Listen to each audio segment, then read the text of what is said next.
and welcome to Victory is Yours channel. Today I'm back with a question paper of Civil Services Mains Exam English Compulsory Paper for the year 2020. So let's see, मैंने यहाँ पे इसको पूरा paper ही ले लिया है so that आपको मैं क्लियरली बता सकूँ कि एग्जैक्टली पेपर किस तरीके का है, बिकॉज थोड़ा सा हैफजर्ड हो जाता है बार बार स्विचेस करना स्क्रीन पे. सो देखिए, ये पेपर होगा आपका 250 मार्क्स का 3 आवर्स के टाइम के लिए. और क्वेश्चन 1 होगा 600 वर्ड्स का एक ऐसे. तो यहाँ पे 2020 ईयर में जो है ये 4 ऐसेज आए थे, इसमें से कोई भी एक टॉपिक आप अपने कंफर्ट पे चूज़ कर सकते हो और लिखना होगा. So let me read out it for you. Indian judicial system needs overhauling. Next, not rural or urban. India needs rural growth. Then comes relevance of Hindi as the national language. Then कोविड-19 pandemic and the Indian economy. ठीक है, तो इन चारों में से कोई भी एक आप अपने प्रिपरेशन के अकॉर्डिंग एक चूज़ कर सकते हो ऐसे लिखने के लिए. ठीक, फिर सेकंड क्वेश्चन है आपका, read the passage given below carefully and write your answers to the questions that follow in clear, correct and concise manner. ठीक है, तो यहाँ पे मैंने वो पैसेज वगैरह नहीं लिया, जस्ट आपको बताने के लिए कि एक पैसेज होगा और उससे रिलेटेड आपको कुछ क्वेश्चंस पूछे जाएंगे जैसा कि हर एग्जाम्स में होता है, तो वो आपको यहाँ पे आंसर करना होगा. नेक्स्ट आपका क्वेश्चन बनता है, एक और पैसेज होगा, उसका आपको प्रेसी करना. प्रेसी मतलब क्या होता है, बेसिकली 1/3 करना होता है उस पूरे पैसेज की. समरी काइंड ऑफ बनानी होती है, लेकिन समरी का क्या होता है कि उसमें क्रक्स होता है बट वर्ड लिमिट नहीं होती. पर प्रेसी में क्या होता है, जितना भी आपका ओवरऑल पैसेज है उसको 1/3 लेंथ में होता है. ठीक है, देन फोर्थ, यहाँ से मैं ये मेरा पार्ट है, this is what I am going to discuss in this video. So let's start. Question 4a. Rewrite the following sentences after making necessary corrections. Do not make unnecessary changes in the original sentence. Okay. So first is, have you brought some mangoes? तो अब देखिए यहाँ पे क्या आपको गड़बड़ लग रही, क्या चेंज होना चाहिए. तो क्या है, मैंगो क्या है, काउंटेबल नाउन है ना. सो आप यहाँ पे लिखेंगे have you brought any mangoes. ठीक है, देखिए मैंने आंसर्स को यहाँ किया हुआ है. I am not very good at making all those things, तो मैंने बहुत ज़्यादा उस तरीके से स्लाइड्स नहीं बनाई हैं, जस्ट आपको समझाना मेरा पर्पज़ है. That's what I am trying to. ठीक है, the Ganga is the sacred river.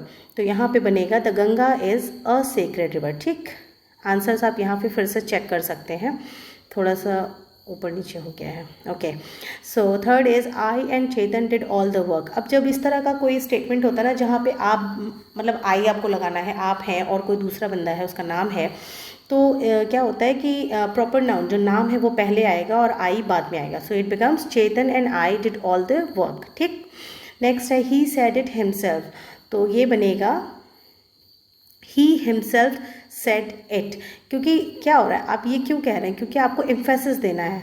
तो आप कहते हैं ना, अरे उसने खुद ही तो कहा था, तो खुद ही, तो ये जो ही है ये एम्फेसिस है. तो उसी तरीके से ही सेड इट हिमसेल्फ नहीं, he himself said it. Now you understand, तो एम्फेसिस आ रहा है उस पर. ओके, फिर blessed is he that has found a job. तो ये बन जाएगा blessed is who has found a job. ठीक है, he is much ill to do any work. तो मच नहीं बनेगा, ज़्यादा अगर बीमार है उसके लिए टू आएगा. So he is too ill to do any work, है ना. जैसे कहते हैं ना, too good to be true, माने कि इतना अच्छा है कि सच होने में डाउट है कि सच है या फ्रॉड है. सो उसी तरीके से इतना ज़्यादा बीमार है कि कोई भी काम करने के लायक नहीं. So he is too ill to do any work. ठीक है, one of the boy was absent for a week. तो यहाँ पे जब one of the boy, one बोल रहे हैं तो यहाँ पे प्लूरल होगा. जब बॉयज़ होगा उसमें से कोई एक होगा ना, कई लड़कों में से किसी एक लड़के की बात हो रही है, तो one of the boys was absent for a week. ठीक है, करेक्ट स्टेटमेंट ये होगा. Then Gopal came home lately. तो यहाँ पे लेटली नहीं होगा, क्योंकि आप ये कहना चाहते हो कि गोपाल देर से आया. तो लेटली जो होता है वो ये होता है कि अभी रिसेंट में मैंने कोई काम किया है, जैसे lately I was doing this और ये वो, है ना, तो उस तरीके से. तो यहाँ पे बनेगा Gopal came home late, not lately. तो लेट और लेटली या इस तरीके के और भी जो कन्फ्यूज वर्ड्स हैं, तो आप प्लीज़ मेरे कन्फ्यूज वर्ड सीरीज़ जाके चेक करें, वहाँ आपको बहुत सारे ऐसे और भी एग्जाम्पल्स मिल जाएंगे. She was sitting besides him.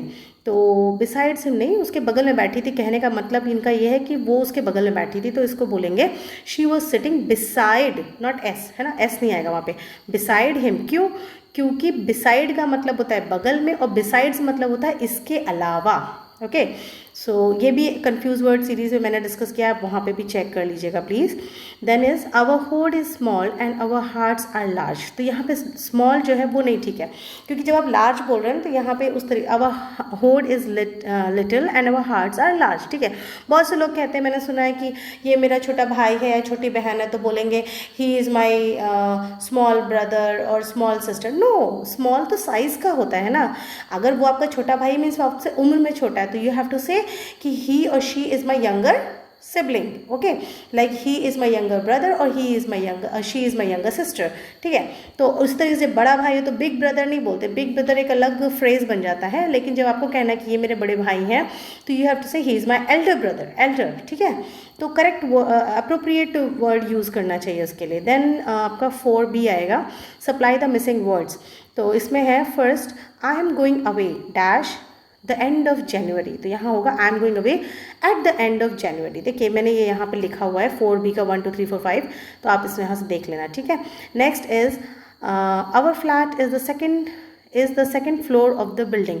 So our flat is on the second floor of the building, ठीक है। यहाँ पे space I think printing error हो गया मुझसे, okay. Third is what time did they get the hotel. तो ये बनेगा what time did they get to the hotel, ठीक है। then is I have no idea who Tom Alter was, I have never heard, okay। So okay, यहाँ पे देखिए थोड़ी सी मेरे से लिखने में टाइपिंग में गलती हो गई। देखिए I have no idea who Tom Alter was, I have never heard. तो इसके बाद फुल स्टॉप होगा और ये द प्रॉब्लम है, ये आपका 5th स्टेटमेंट है, ठीक है। I am extremely sorry about this. तो यहाँ पे फुल स्टॉप आ जाएगा और ये जो है ये 5th बन जाएगा, okay. So I hope that's clear. So I have no idea Tom Alter was, I have never heard of him, ठीक है। मैंने उनके बारे में नहीं सुना है। सो हर्ड के बाद आ जाएगा ऑफ हिम, ठीक। और जो 5th वाला जो स्टेटमेंट है, the problem is getting serious, we have to do something.